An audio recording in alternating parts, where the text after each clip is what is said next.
Picture this, a manager named Sarah catches herself lecturing again during a one-on-one. Her team looks glazed over, and the hour she just spent feels like a replay of every other meeting, talking, solving, telling. But what if the secret to unlocking her team's potential wasn't about talking more but asking less obvious, sharper questions? Michael Bungay Stanier invites us to shift gears, making coaching a daily habit that's quick, profound, and surprisingly simple.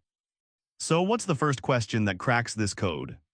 Starting a coaching conversation can feel like fumbling in the dark. What do you ask to move past surface chatter into meaningful dialogue? During one session, Sarah finally tried the kickstart question.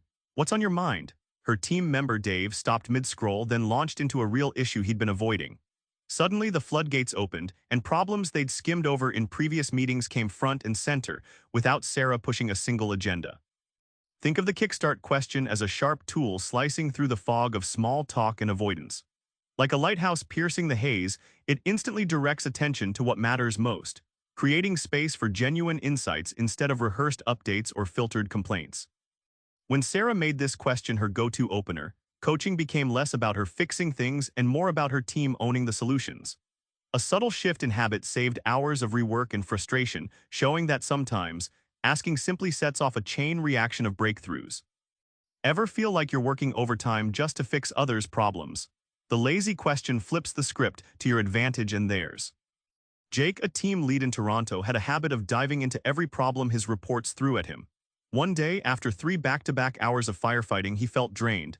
Then he tried asking his lazy question, "What do you want?" Suddenly, instead of a dump of issues, he got clear requests and priorities. The weight shifted, and so did his energy.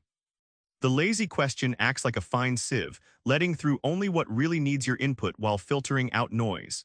It's coach speak for working smarter, not harder, because sometimes the best help is knowing what help is wanted, not just what's presented. After adopting this habit, Jake noticed his team grew more resourceful.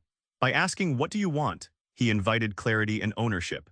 Coaching wasn't just less exhausting, it was transforming his team into problem owners rather than problem dealers. When conversations drift or stalls happen, 2 questions pull you back to the heart, saving time and untangling complexity. Tamara was stuck in endless meetings about a project that just wasn't moving. A colleague suggested trying the focus question, "What's the real challenge here for you?" Instead of vague updates, Tamara uncovered a personal roadblock between team members that weekly reports hadn't revealed. This insight changed everything. Picture the focus question as a laser pointer in a dark room, highlighting exactly where attention needs to go. It slices through evasions and diplomacy to spotlight what's truly derailing progress, saving hours wasted on side issues or polite niceties. The foundation question, "What do you want from me?" confirms clarity and strengthens the coaching bond. When Tamara asked this, it built safety, the kind that turns vulnerable truths into action plans, pushing teams from stuck to unstoppable. Remember Sarah in that meeting, trapped in her own voice? Now she hears silence because her team's speaking up, owning problems and solving them.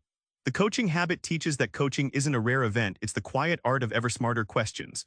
Try this tomorrow. Don't launch into solutions, start with what's on your mind, and watch the magic unfold. Subscribe for more book summaries like this one.